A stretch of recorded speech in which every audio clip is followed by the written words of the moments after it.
Hello, guys, and welcome to the show.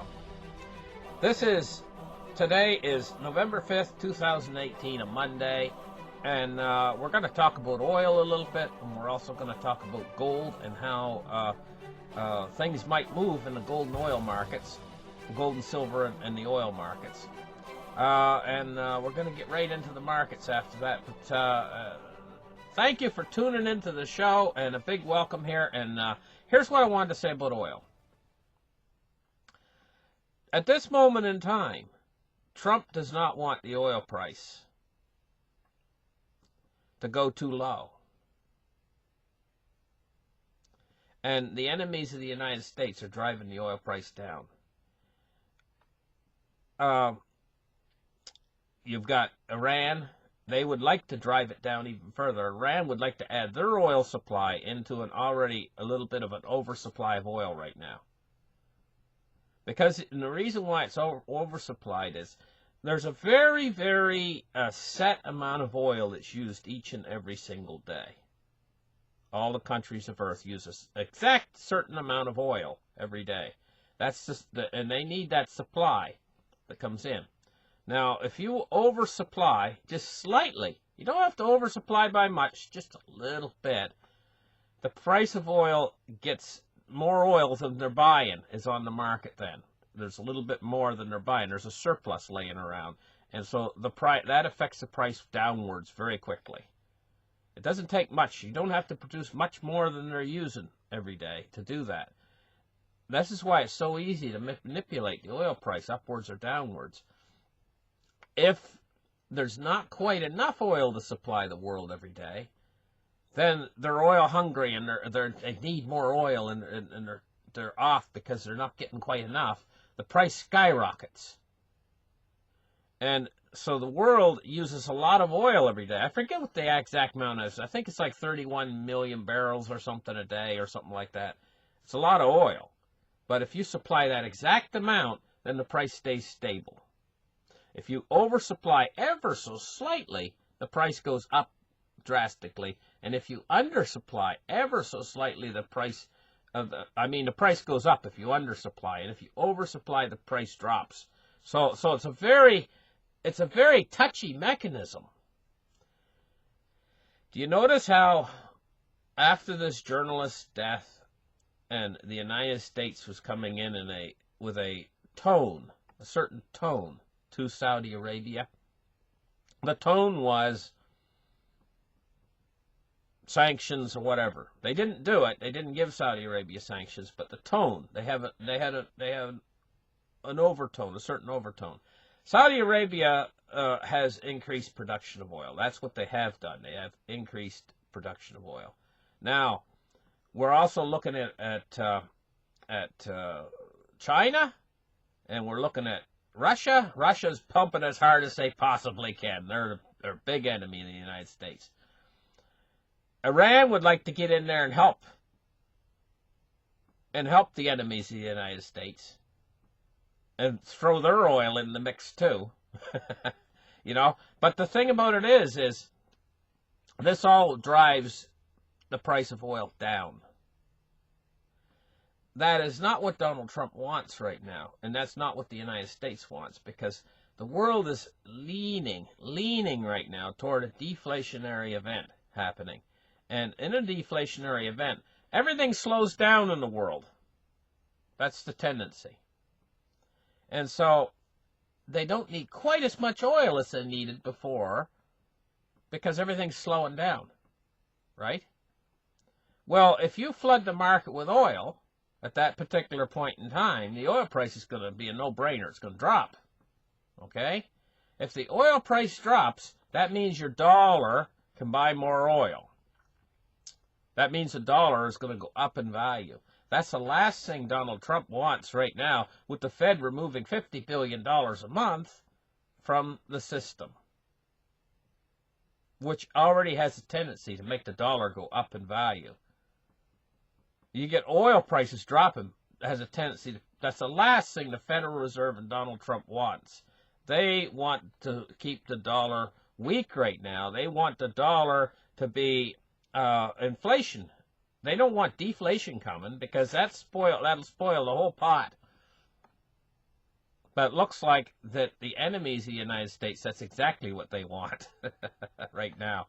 They want to push us over the cliff. They see us teetering on the cliff, like a car teetering on a cliff, on the edge of a cliff, and they want to help give us a push over the edge of the cliff. The enemies of the United States. They want this deflationary event to start like right now. They want to see America roll down the edge of the cliff, hit a big rock, and burn. That's what they want. And Donald Trump is trying to forestall this off just as darn best as he can. And it's difficult. It's very difficult. So let's get right into it right now, and let's open up the charts right here, and let's take a look at these markets. Well, the first thing we're going to look at is cryptocurrency. And cryptocurrency has had a little pop-up last night, which was very, very bullish, right? And it hasn't lost those gains. It popped right up to around $6,400 and hasn't lost its gains. And this is a very bullish looking. If we take a look at cryptocurrency market capitalization, she's up a little bit. She's back up to 212 billion. You know, she almost went down below 200 billion. Now she's back up to 212 billion. Bitcoin dominance at 52.7%. And we see all these coins is heading right off into the green. Look at Litecoin, $53.85. You know, you could have had them for less than $50 just a day or two ago. They've made 8 or 9% interest already. I mean, that's just like in 2 days. So it shows the profits you can make in cryptocurrency for people who are chasing yield. People who are chasing yield, my God, this is where the yield is. You know, daily, like 5%. The Ethereum's up 5% just today alone. Anyway, let's take a look at silver and gold. What's silver and gold doing? Well, we got in the red, down numbers. Down, down, down, down. 14.63, down 8 cents today for silver. Let's take a look at gold. Okay, gold is down $3.70. So gold's not down a lot. It looks to me like they tried to slam it a little bit, and it looks to me like it's bouncing back in their face today, the price of gold and silver. Let's take a look. Let's see, is the Dow open? We're going to take a look at the Dow right now. She's down 109 points on the day so far. Now, you know these deflationary pressures. The Dow there's a canary in the coal mine to all of this.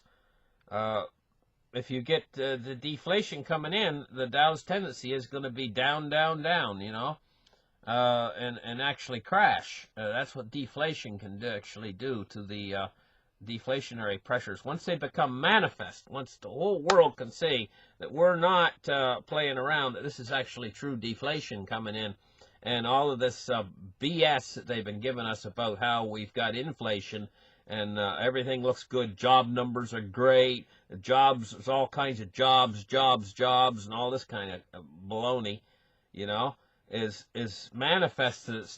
It's all evaporates, then the world knows we're in a crisis. I mean, this market is going to roll over like you've never seen before. That's what we're headed toward. We're headed toward deflation, and our enemies are trying to push us there all the faster. Now let's take a look right now at crude oil.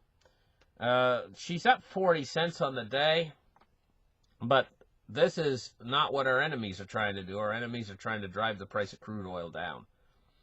And so we're probably going to see crude oil because OPEC, and you got OPEC, and you've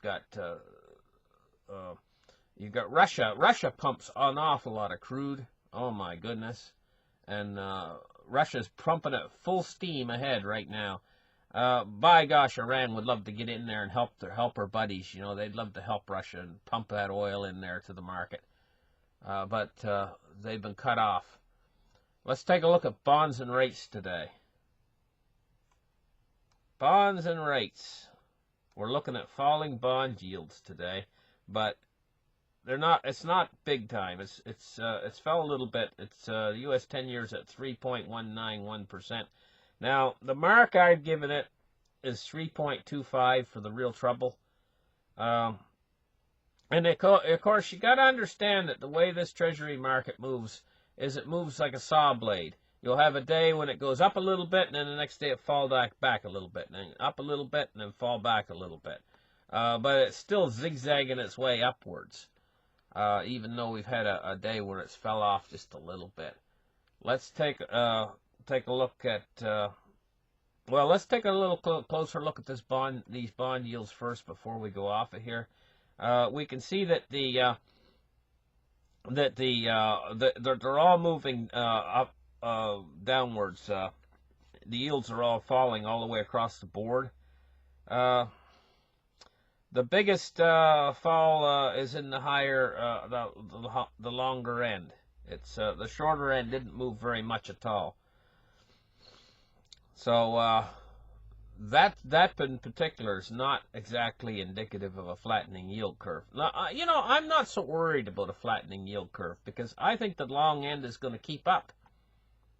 It's going to move up so sharp, the long end, because the bank doesn't have control of the long end. They have control of the short end, but they don't really have any control over the long end, and that long end, I think, is going to be shooting upwards. Actually, I shouldn't actually say that. They do have a certain amount of control, but it's through market manipulation of the long end of the curve. So those are efforts that things that they can do if they really get pushed against the wall, because they really do have control over the money supply. Let's take a look at the dollar index today, 96.45 on the U.S. dollar index. We're looking at it's up, but only very marginally today. 97 is kind of the mark on the U.S. dollar index where the emerging markets have trouble paying back their loans and stuff. So it's not quite there at 97, but it starts to move up to 97, 98, 99. That's when it's going to be problematic for them. Here we see what's going on. Iran sanctions. It says thousands of Iranians remember the 1979 U.S. embassy takeover protest. And they protest Trump's new sanctions. Oil prices face tidal wave of supply right here. We're going to take a quick look at that one. Oil rally faces tidal wave of supply. The oil market's 2-year bull run is running into one of its biggest tests in months, facing a tidal wave of supply and growing worries about economic weakness, sapping demand worldwide. Now, that economic weakness they're talking about is deflationary pressures. That's deflation. An awful lot of some of these economists, have been preaching that this deflation's coming for years. Well, I believe that they're right. The deflation is coming, but I believe what they're not taking a good hard look at is the world's central bank's reaction to deflation when deflation hits. The central banks have already told us what they're going to do. Ben Bernanke told all of us, and that's why he got nicknamed Helicopter Ben, was because he said that if deflation comes, he said, we'll kill it. He said, if we got to dump money out of helicopters, he said, we'll do that and we'll kill the deflation. So he was telling you that there's no limit to how far the central bank will go to fight deflation. But what tools have they got to fight inflation? If you get runaway inflation and they try to use their tool that they use to fight deflation with, well, it's only going to heat up runaway inflation. I mean, they got nothing to fight runaway inflation. They don't have a tool for that. They only have a tool that works on deflation. So right now we're headed toward deflation. The central banks do have control. They don't want to use that tool. They're very stingy. They don't want to use that tool, but they will use that tool when they have to, and when they use that tool, that is when they're going to send us off into inflation and ultimately hyperinflation. So listen, thank you guys for listening. Like and subscribe, and we'll catch you in the next show. Bye-bye, guys.